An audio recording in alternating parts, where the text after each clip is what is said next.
The Cincinnati Bengals have training camp, mini camp, excuse me. It's not a training camp, it's a mini camp, which is like 3 days of practices essentially here in the offseason. And T. Higgins did not show. Cincinnati wide receiver. The Bengals franchised him for $21.8 million. Now, there was a report from Cincinnati.com that he wanted a Michael Pittman deal. Michael Pittman got a 3-year deal worth $70 million.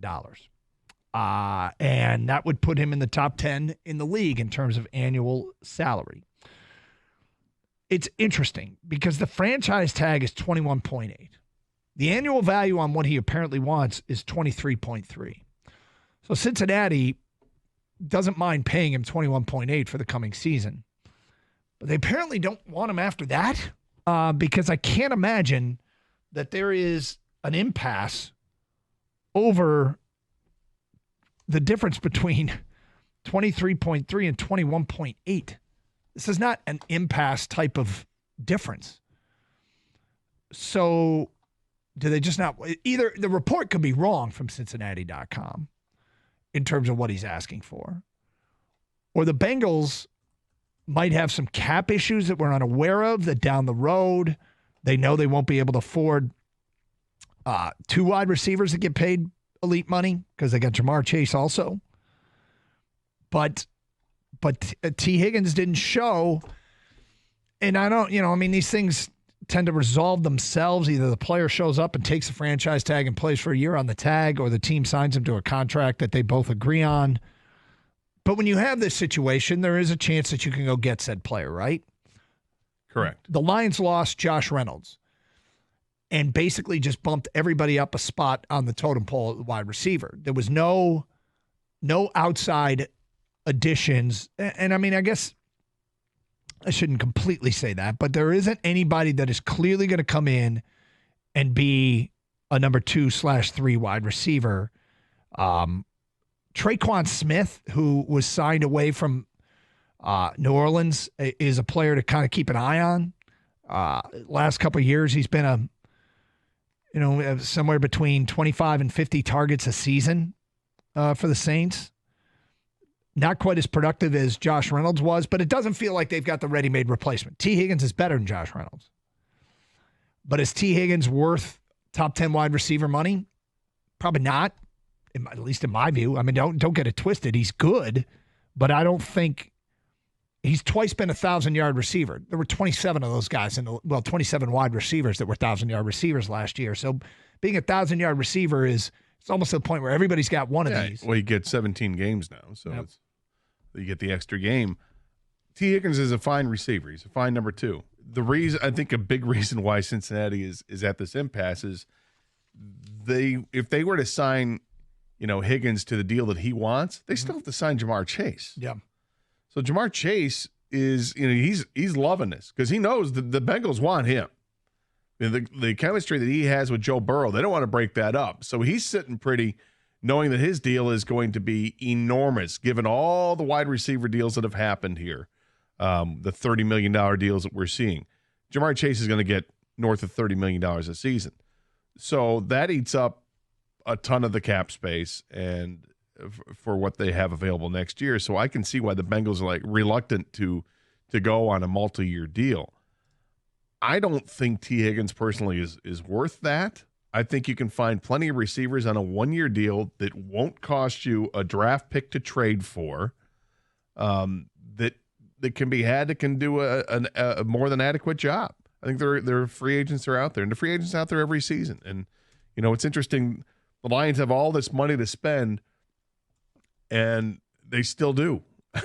They've had this all along, and they're just doing what they're doing. They're sticking with their game plan. They're not going to give one person too much. They're going to reward their own players, and it seems like they're in a great position to add more players and higher-end players.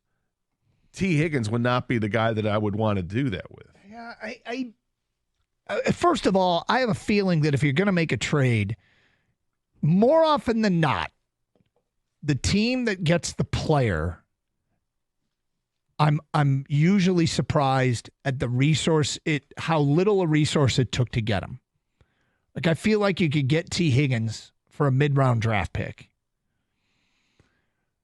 And there's, in my life, when I see these trades, as much as I love the draft and think teams should hoard picks, when I see a veteran get moved, I'm always like, that's all they had to give up, huh? But this is a case of, if they don't want him past this year, and my guess is Cincinnati's trying to win too, so they probably want him this year. Mm-hmm.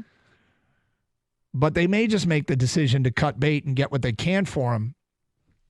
I don't. Didn't they also lose Tyler Boyd?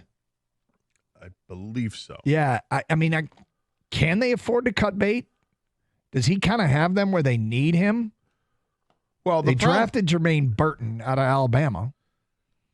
The problem is if you do, let's say you do trade for him if you're the Lions. And because I would agree, look, a mid-round pick for T. Higgins sounds pretty good. Yep. And if I'm only going to have him for the 1 year, I'm okay with it because they have the money to spend this year. They can still do it, and that's fine.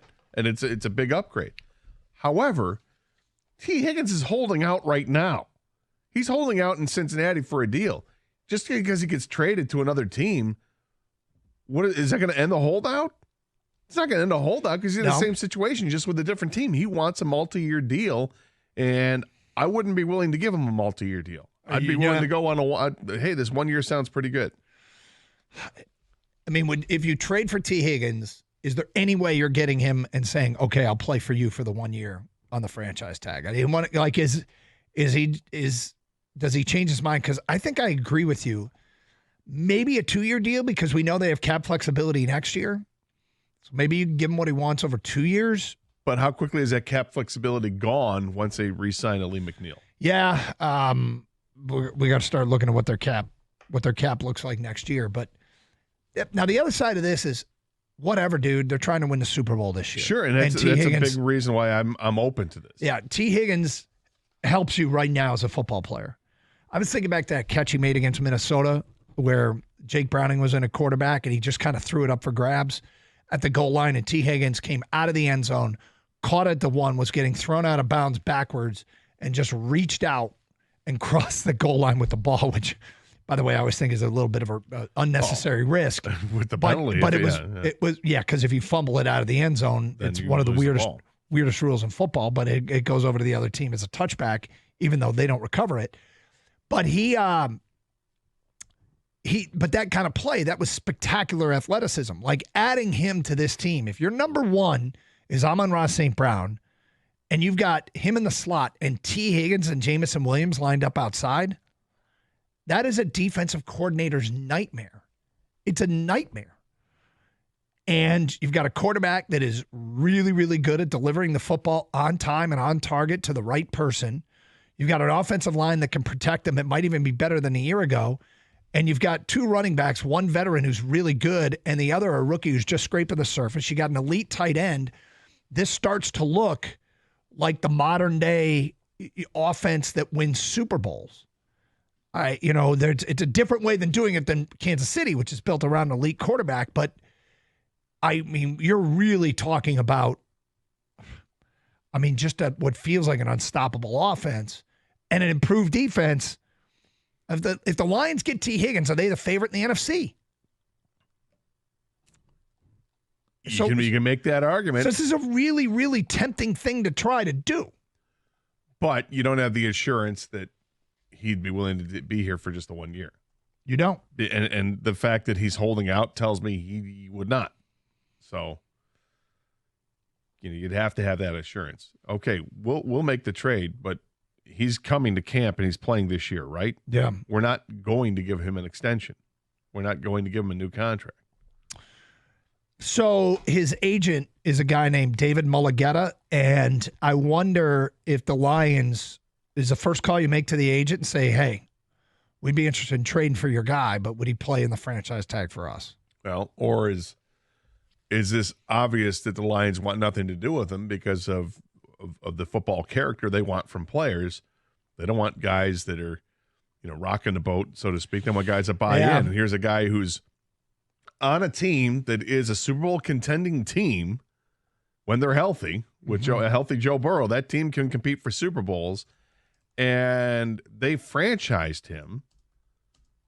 They're paying him for this year, and he's holding out. Is that who you want to bring into the fold? I don't know if that screams this is who the Lions are. This is the prototypical Lions player. I'm trying to think if there were any off-the-field issues with T. Higgins. I don't think there are. I don't know if there are either, but I'm just saying, is this a red flag at all that a guy's holding out just because he got franchise tagged? It's kind of standard operating procedure, but I hear what you're saying. It might steer them away from a T. Higgins deal is, hey, we don't want this to be any kind of distraction from the task at hand, which is winning the Super Bowl. But man, the player and what the offense would look like. All right, people, what do you think? 248-539-9797.